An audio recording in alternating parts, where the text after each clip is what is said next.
Hello everyone, Ketchy1383 with Ketchy Gaming, and Nintendo had a Direct today.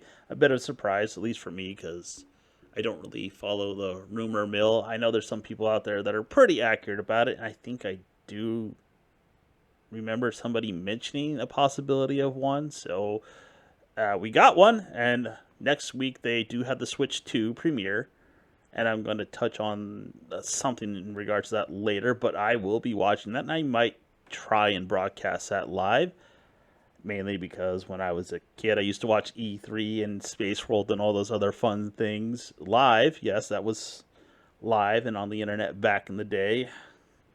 So it'll just be a fun thing to do to see the new console. And I don't really expect much in terms of announcements, maybe some games that'll launch with it, but that's neither here nor there. Let's focus on the Direct.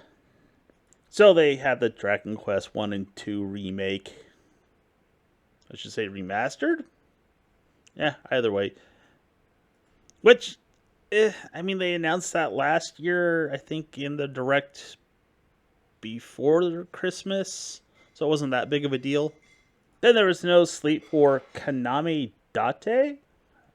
Honestly, I'm not really sure what to think or feel about this. This kind of feels like just one of those obscure titles that I will totally forget about was even announced or even showcased. I mean, that happens a lot with the directs. I will forget 90% of the titles. I'll be like, ooh, I'll check that out, and then completely forget about it 2 days later. And then they had Raidou remastered, The Mystery of the Soulless Army. I actually never heard of this, so getting a remastered is a bit confusing for me. It is an Atlas game, and they have a tendency to stay more or less at the same price, even used. I'm not saying invest in it. It just, if you want to buy it, it's probably not going to go down in price all that much if it does at all. Personally, I mean, it's another Atlas game where they use the exact same monsters. I should say demons. I'm not even sure demons. I think that's just the closest translation they have to demons, or maybe concept.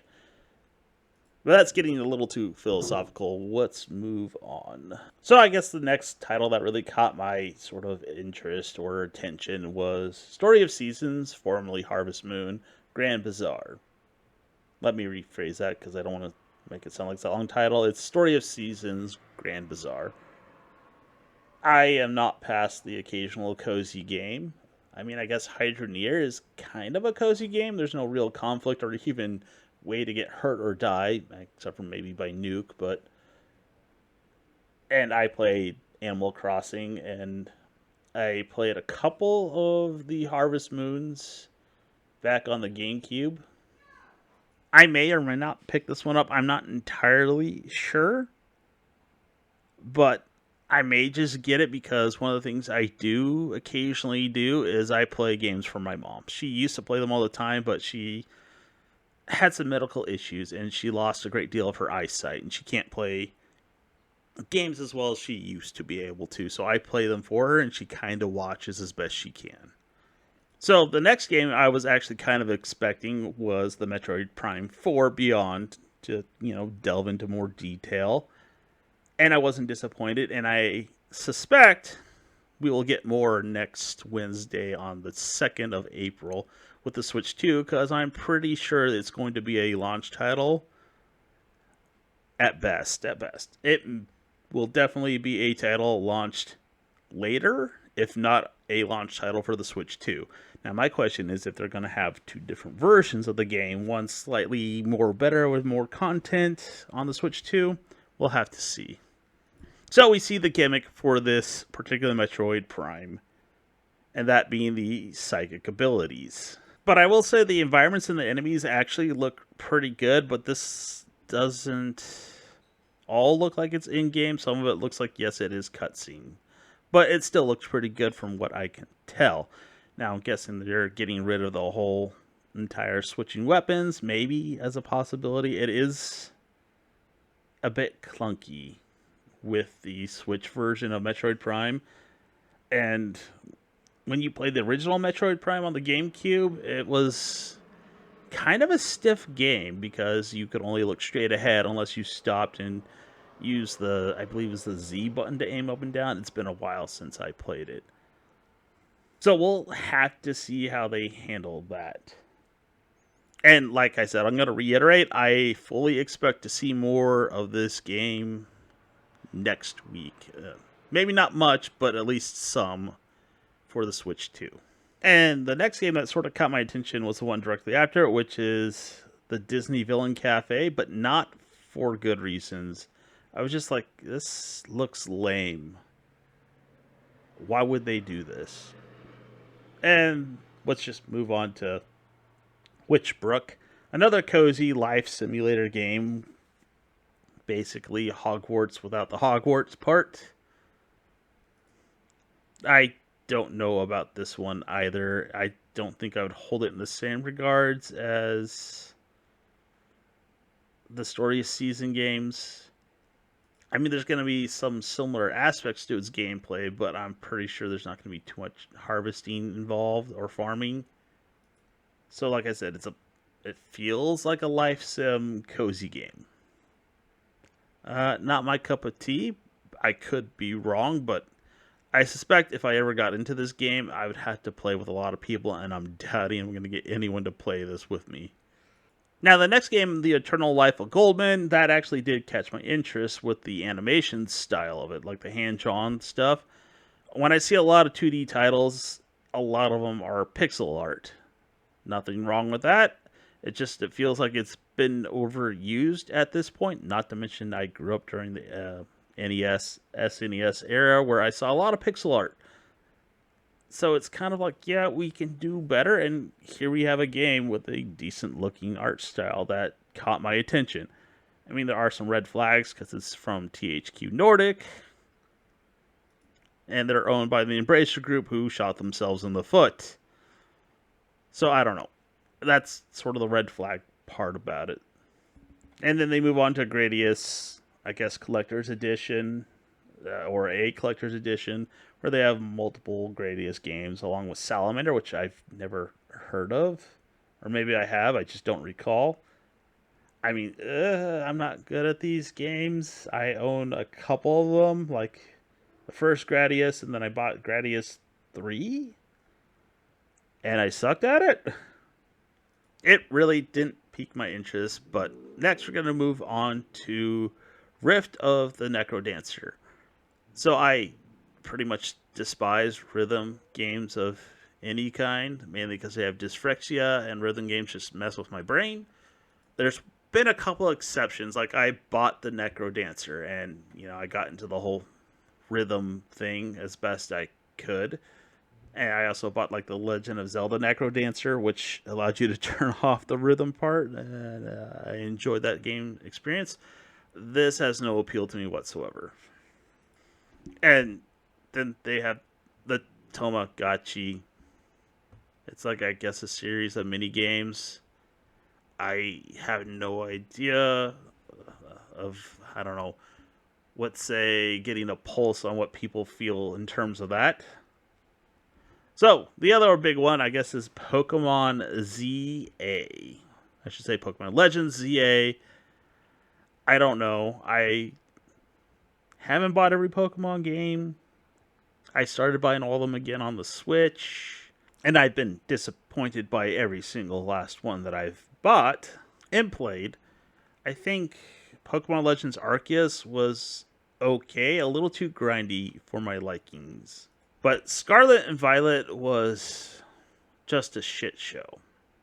I mean, at this point, I'd rather play my NES, I shouldn't say NES, Game Boy copies of Pokemon Red, Blue, and Yellow. And I also bought the remakes of Fire Red and Leaf Green. I'd rather play those than any of the current day Pokemon games. I mean, I still have Sun and Moon I haven't finished. And I need to restart Sun because I screwed up transferring some Pokemon to the Pokemon Bank, and then I closed the account and I forgot that I did that. And I lost a lot of Pokemon. But this one also kind of rubbed me the wrong way. So it has a sort of Rhyme City vibe from the Detective Pikachu thing where Pokemon and humans are supposed to be coexisting.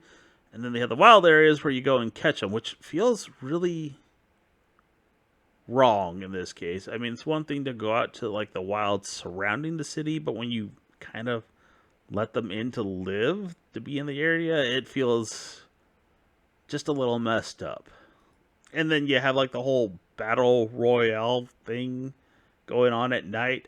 And for whatever reason, my mind went to, well, what happens to the nightlife? Like, do people go out to eat and stuff? I mean, it's just business dead because there's tons of assholes out there running around having Pokemon fights, disrupting everything.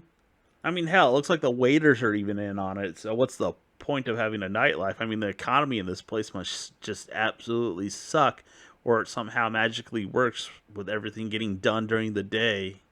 I don't know. I don't know why I thought that. It just... The whole premise of having a battle royale at night is just kind of ludicrous. But I'm thinking they are trying to step away from the formula of the whole entire gyms and arenas and all the other fun stuff. I mean, they're probably still there in some shape or form. It's just they want their main focus to probably be what they have going on here with the battles and stuff like that. Now, I think what they should do is get rid of the turn base at this point, kind of make it like Pokemon Unite, and have it a action RPG kind of deal. I don't know if they'll ever do that, but the turn base just isn't working for the 3D stuff at all. And one of the bigger announcements is the virtual game cart, where they basically allow you to transfer your games to another Switch system if it's a digital copy.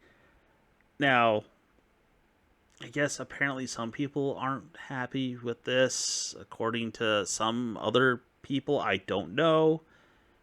At first I was semi-confused. I'm like, but I have all my digital titles on one Switch and on a different one, so I don't remember if I had to go through this whole entire process of not being able to use them on others for whatever reason. That might be where the contention comes from, where people have more than just two Switches and they could put all the games onto all of their Switches. I don't know exactly because I don't have that problem, and you can share with family members, but after, I think they said 14 days or 2 weeks, it goes back to the original owner of the account. So I don't know if that's where the contention is. Otherwise, I just kind of benign to me because I usually just buy physical. There are a few virtual games I do have because there's no other option but to get them virtually. And the other sort of big thing is that it will be compatible with the Switch 2. After all, it is going to be compatible with Switch games. So the last title that sort of caught my interest was Marvel's Cosmic Invasion. So it's a side-scroller beat-em-up, which, yes, back when I was a kid, I'll say that, on the Super NES, these were a dime a dozen, and they were fun for the most part. I did try playing a few months ago. I think it was like Final Fight 4, and I was like, yeah, okay. So I don't really see myself getting into this. I mean, yeah, it's kind of this weird half pixelized art, half not pixelized, or at least not to the same degree, so I don't know. Maybe for content I might pick it up, but otherwise I know I'd probably not play it unless I'm with a bunch of friends. Then there's the Tomodachi Life Living the Dream. I mean, I was immediately turned off as soon as I saw the faces of it, but I guess this is a thing? I'm not really sure if it's all that popular, but I guess it is in some shape or form with some people. I mean, there's also a bunch of other titles I just sort of skipped over because I really didn't care, mainly because they were just sort of brief shotgun or rapid fire game announcements, and I was like, okay. Then there's one last thing that they did announce with Shigeru Miyamoto, and that's a new app that will provide, I guess, a calendar / news for Nintendo. And the rub for that is that you have to have a Nintendo account. At least I think you do, because they do say, yes, if you have a Nintendo account, you can use it. And I was like, okay. I mean, that kind of sucks just a little bit.